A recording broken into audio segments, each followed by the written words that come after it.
Welcome to another episode of Pauline's Shit Show. Today we're making picadillo. Want to join me?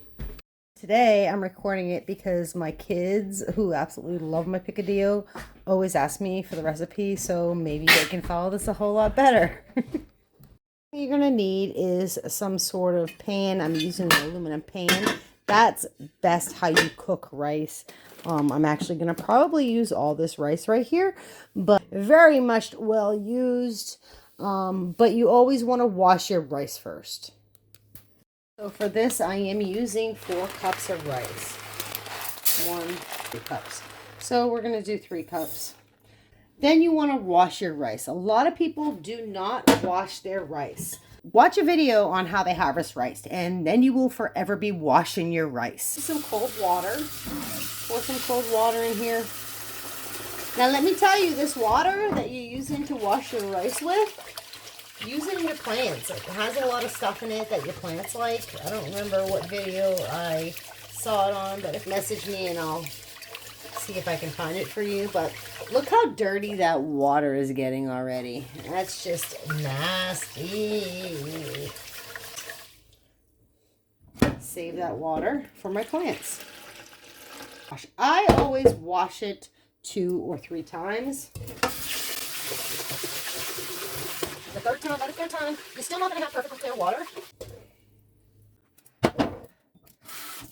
So I am not going to do it a third time. Well, you know what? So the third time, you know. Okay, so the part that I forgot to record. Told you it was going to be a shit show.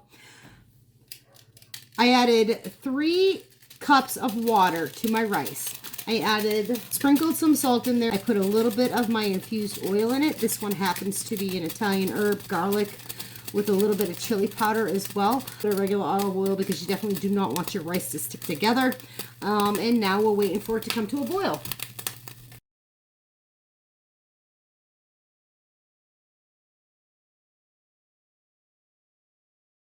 At a boil, then what you're going to do is you are going to drop your stove to the lowest setting. I make sure that my lid is on there nice and tight. My stove down to 2, and I set my timer for 20 minutes, and we will let it do its thing for 20 minutes. If you open that cover, 1, it's going to be hot. 2, you're losing all the steam that the rice needs to do its thing with. Now it's time to work on the picadillo. Usually I will do 1 fresh green pepper really chopped up and an onion really chopped up. 1 whole onion, 1 whole green pepper, chop it up really good. My husband don't like vegetables and stuff, so I almost make it into a puree, but because I don't have any green peppers, I cheated and I'm going with Goya sofrito.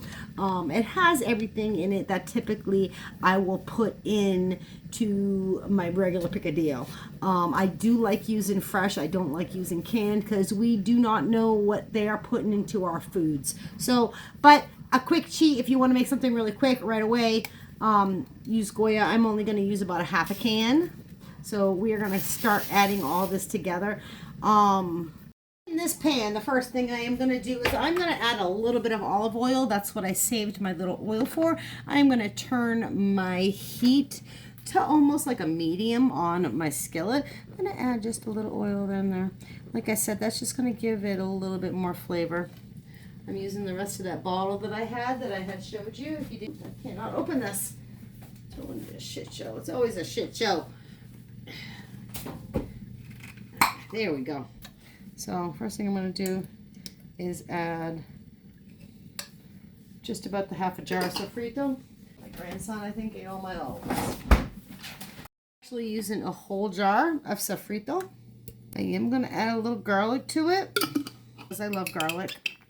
One thing that this dish usually has is Spanish olives. It's a Spanish dish. What would you expect? But unfortunately, my grandson ate them all. So we are doing without it today. The other thing that the dish has is raisins. I have the raisins. I don't have the olives. Usually when we cook them together, the raisins kind of combine with the olives and it just gives it this good flavor. And if you've ever tried traditional picadillo, this is how it's done. And then I add my meat.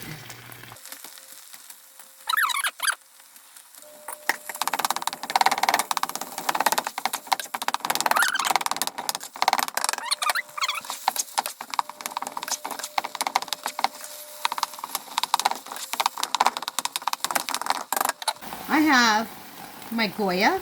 This is with a chito. Oh, with a chiote. With chiote, sorry. So this is the one that I put in it. You can get either one, doesn't much matter. But this is red. This is what gives it its color besides the tomato sauce. And I add 1 thing of Sazon. I have another packet for after. Because I am going to add 1 more packet. If you're Latin, you make a lot of Latin food, you know what I'm talking about. My husband is Cuban. His family actually came from Cuba, and Castro went into government and gave everybody a get out of town free card. They were one of the ones that got out of town free. We're in New York, and then they were in Miami. I lived in Miami for forever. And I was living down there. Ed's mom taught me how to make a few dishes. Between her and her mom, Ed's grandmother, her cooking's phenomenal. So I will probably do a few Cuban dishes, Cuban croquetas. If you've never had a Cuban croqueta, oh my God, it's to die for. So you'll need to follow me and pay attention if you ever want to see that recipe, because a Cuban croqueta is not the same thing as an American croqueta. Very different. So now I'm going to add 1 can of tomato sauce. Maybe not the whole can. I'll have to see what it looks like. I do this by look. I also do this by taste. So now I'm going to add a little bit of sugar. And that's to get any acidity out of the tomatoes. And just a little bit. I'm talking no more than a tablespoon. Maybe just a teaspoon. I measure it in my hand. It's palm of my hand. I'm assuming it's a tablespoon. Mix it up really well. Adobo. Adobo is the bomb, and it can go on everything. My son puts it on everything too. I think both of my sons do. I know one of them does. I know my other one used to. So I just sprinkle a little bit of Goya in there. And a little goes a long way. This flavor actually pops out incredibly. Adobo on chicken, and oh my God, it's so good. So this is the point where I add my other packet in. The reason why I do it again is because that hamburger meat that was not cooked soaks it up. And I am going to drop the temperature on this. So I'm dropping it down to the low. My rice still has 5 more minutes yet.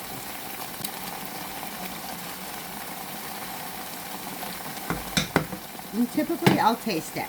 I'll taste it to see if I need something else. Now the one thing that it always has is also a bay leaf. So the rice still has about 5 minutes yet. I'm going to put a little bay leaf in it.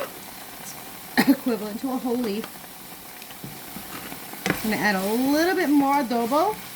And then we're going to cover it up. Let it simmer. Just a little bit more. Mix it up. Cover it up and let it simmer for the next 4 minutes. There we go. There's that rice. All you do is take a fork, fluff that rice up. This is how you get that fluffy rice. Most people will not do this, so you get rice that has no life. Yucky, plain yucky rice. Fluff it up, fluff it up, fluff it up. It is perfect. Now I'm just going to take the cover and put it back on after I fluffed it up. And I am going to completely shut my stove off here. Deal, it is time to stir it up, and it smells good. I really need the olives. You really do need the, I'm telling you, a night and day difference.